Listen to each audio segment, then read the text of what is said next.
back then? When was the first time you basically discovered again that the franchise was still like up and kicking?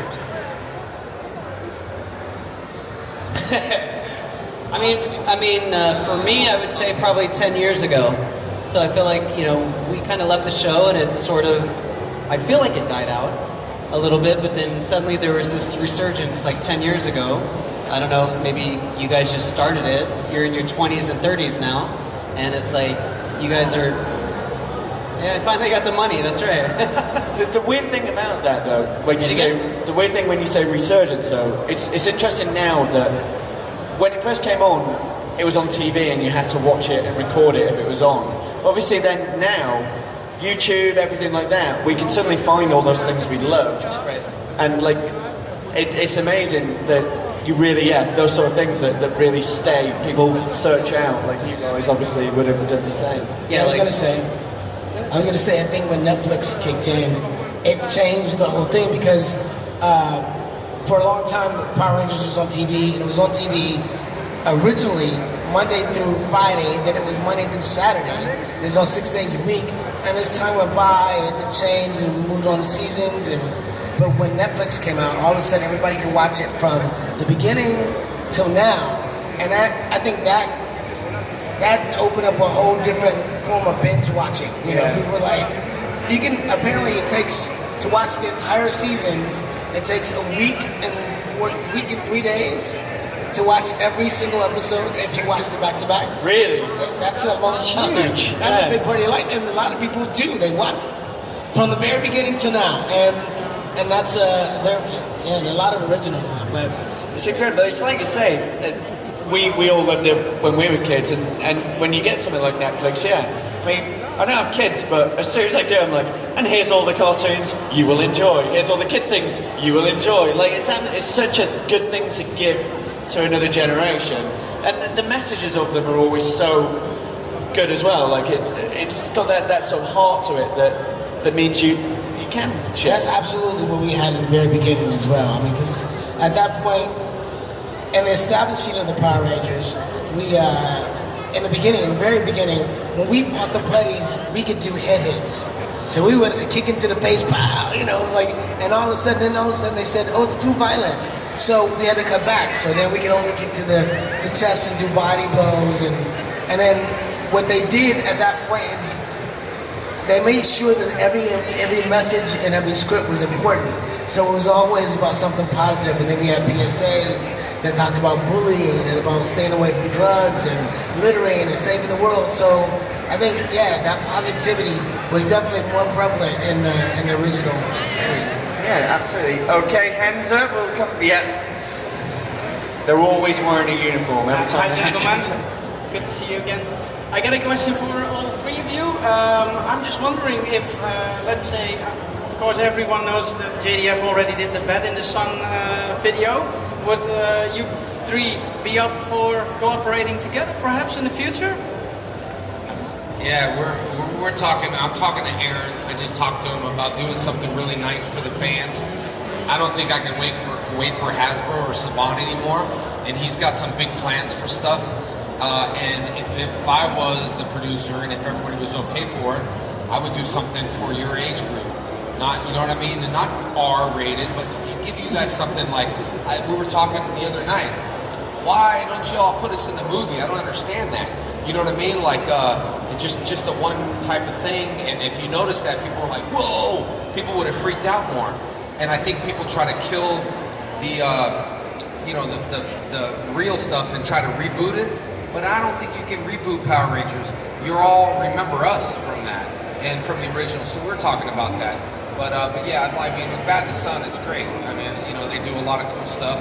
And we were talking about this earlier, though. There is now that big one, not for something to be rebooted, but to grow as if like that time away, something happened between. I think everyone would love to see where you guys would be at if like you were given this power when you were younger, where you are when you're, everyone loves that sort of story. I think my character Zach would probably be in Belgium eating waffles. Oh yeah. Yeah. He knows what he's doing, doesn't he? Triple kick a waffle.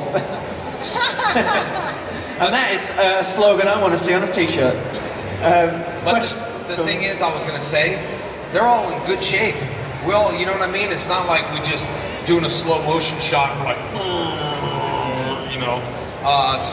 But the brand, as far as with Hasbro, I think it's gonna drop the ball a bit because in a year and a half, if a movie comes out, it'll take like a year and a half to do. Like I did Bloodshot. Vin Diesel film Bloodshot, you won't see it until 2020. So there's a gap, which is gonna be like a year and a half to 2 year gap of new content. So that's where Bad in the Sun comes in. Oh, it's about the action.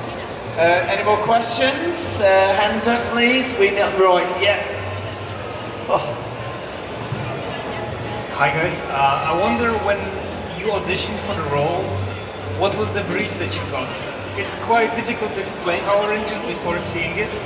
How was it explained to you? So when we were auditioning, what did we get? So when you're auditioning, did they explain to you what Power Rangers was? Because it's quite hard to explain to other people. Yeah, I would say in the beginning, we didn't really know. The show, when we first auditioned for the TV show, it was called Phantoms. It wasn't even called Power Rangers. And then it became Dino Rangers, and then it became Power Rangers. But so, you know, I can't speak for anybody else, I didn't really understand what I was auditioning for. It never said in the original breakdown, like Red Ranger, Blue Ranger, it didn't talk to any of that stuff. Costume characters, it was just You like Lycra? Yeah. So in the beginning, we just came in and read lines as the character, but not understanding the superhero aspect of it at all. And then as the auditions kind of came about, we'd have to start doing more physical stuff. And then when it really came down to the end and we got the roles, that's when they started explaining the costume part.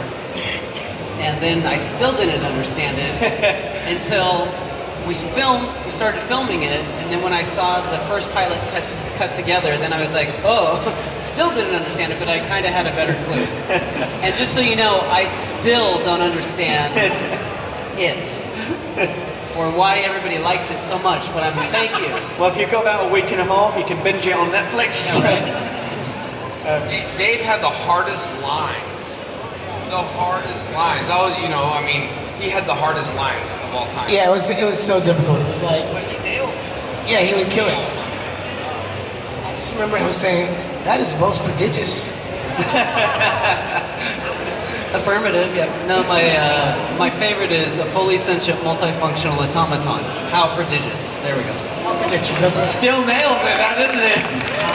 You said that like a man who had to learn that, so yeah. You guys have any the affirmative? He has a clothing line called Affirmative Clothing Line. Super cool because that's what he was known for to say, and it was very smart that people know exactly what it is. But yeah, I see him everywhere I go. I see those shirts, Ranger shirts. And they're awesome. Yeah. And they're comfortable. Nice. We've probably got time for one or two more questions. So we got someone over there, and then we have some. Yeah, we'll. Might have to get you to come close, but we'll get through them. Sorry guys, hi again. So you guys were playing people in high school. Were you already because I was in middle school when the show was playing, but were you guys already out of obviously high school, and was it difficult for you to go play somebody that was in high school if you were in college program? Actually, I was the oldest cast member, and so I was already 26 when I did Power Rangers. So I was out of high school playing 16, and yeah, it's crazy. Can I just say, I've just done the maths, and you look incredible. Thank you. Everyone in the audience just went, Oh, wow. yeah. No, it was crazy. I think Austin was the youngest. Austin was actually 17. So he was the closest to being a real teenager, yeah. In this pilot. Pilot, yeah. He was 18 in the series. But yeah, so, but I played younger characters throughout my whole career, so I just remember thinking, okay, so this is a high school kid, I have to raise my voice up. So I'll talk way up here, hey guys, like that. And so I'd be really young, but... Just started slanging, hey there, dudes! Yeah, right? I don't know.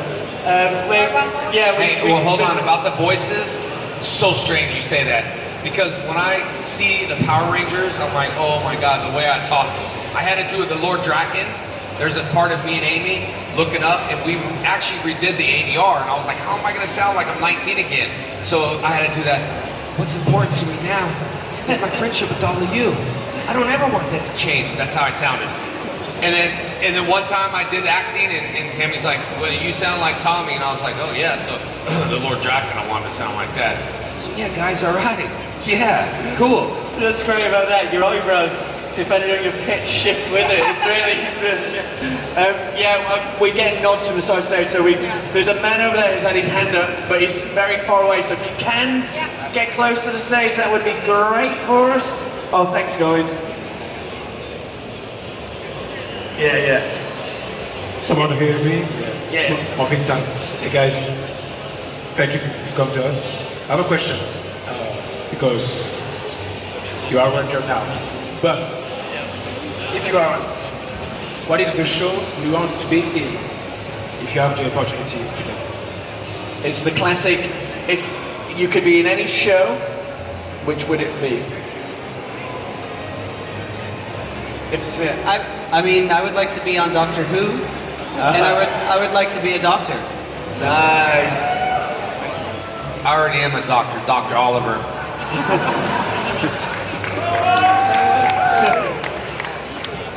No, I mean, if I go back in time, my ultimate favorite movie is Donnie Brasco. I love that movie. That's what Michael's here. I love that movie.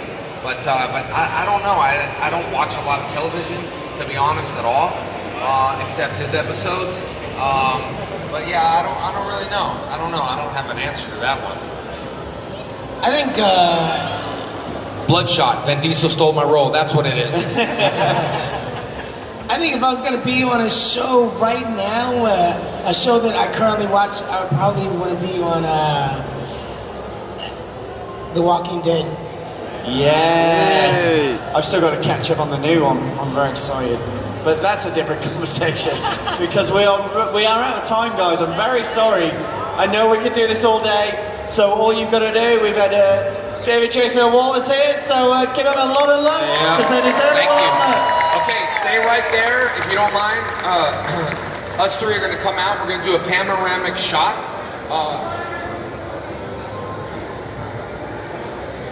Feel free to get on the And, sofa and we can stabilise you. Yeah, just